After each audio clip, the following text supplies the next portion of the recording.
The night it all began, the city felt breathless, as if it knew a storm was coming. Rain slicked the sidewalks of a small Midwestern town in the United States, and the streetlights blurred into halos as a woman stood outside a closed courthouse, clutching a folder that carried her entire future. Her name was Grace Whitmore, and by sunrise everything she loved could be taken from her. Across town, a weary single father named Nathan Cole sat at his kitchen table, staring at an unpaid bill and a child's crayon drawing, unaware that his life was about to collide with hers in a way neither of them could have imagined.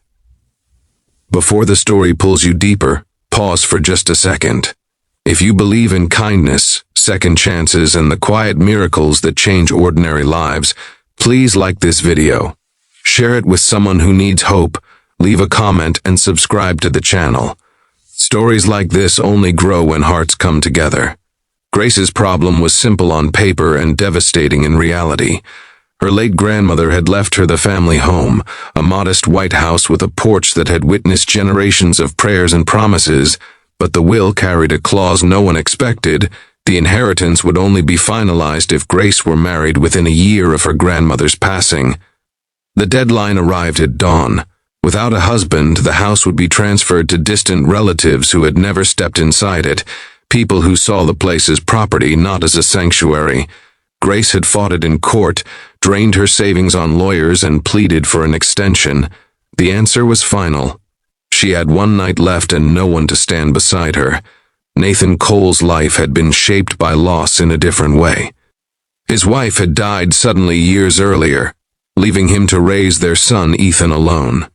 Nathan worked long hours as a facilities manager at a community college, balancing broken boilers and leaky roofs with school lunches and bedtime routines. He had learned how to live with the quiet ache of absence, how to be both strong and gentle at the same time.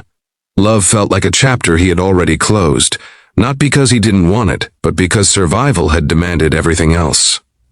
Their paths crossed at a charity committee meeting held in the basement of a local church, the kind of place where folding chairs and burnt coffee accompanied earnest intentions. Grace volunteered there on weekends, clinging to routine as her world threatened to unravel. Nathan attended because the committee sponsored a free after-school program Ethan loved. When Grace finally let her desperation spill into the open, it wasn't dramatic or rehearsed. It was a tired confession spoken to the room when everyone else had already left, a last thread of honesty hanging in the air. She needed a husband by tomorrow, not for love, not for comfort, but to keep a promise made to a woman who had raised her. Nathan listened, not as a rescuer or a hero, but as someone who recognized the weight of impossible choices. He saw in Grace the same exhaustion he saw in the mirror each morning.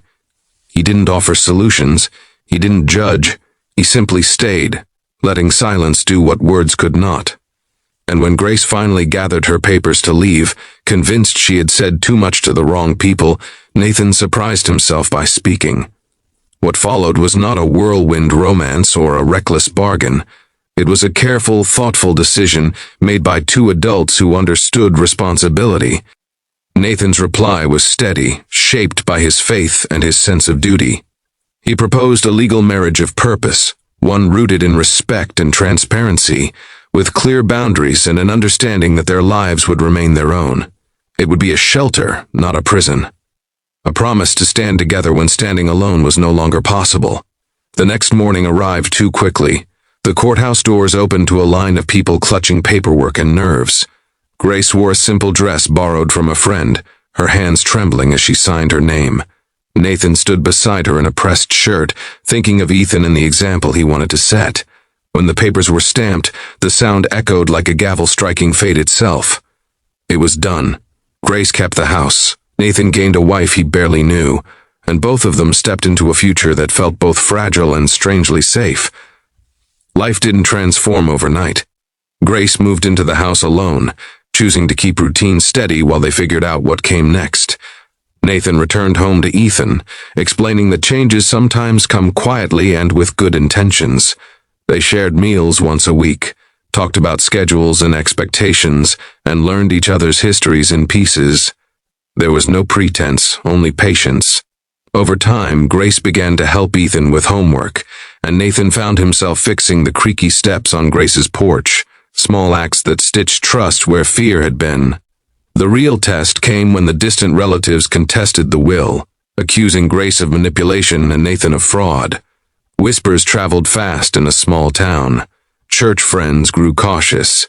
Grace felt the old panic return, the fear that everything good could still be stripped away. Nathan stood firm, not with anger, but with integrity. He opened their agreement to scrutiny, answered questions honestly, and let his reputation speak for itself. When the judge dismissed the case, citing the legality and sincerity of the marriage, relief washed over them both like sunlight after a storm. Something had changed in the waiting, not fireworks but warmth. Nathan noticed how Grace listened, truly listened, when Ethan talked about his dreams. Grace noticed how Nathan prayed quietly before meals, not out of show but gratitude. They laughed more. The house filled with life again. The marriage that began as a shield slowly became a home. As months passed, Grace realized she no longer counted days or feared deadlines. Nathan realized that love could return softly, without demanding anything in return. They chose to renew their vows privately, not to satisfy a clause or silence gossip, but to honor what had grown between them. It wasn't the ending either of them expected, but it was the one that fit.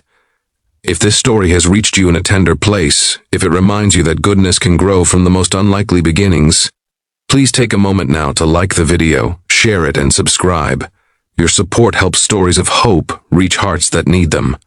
Just before the ending, I want to ask something special.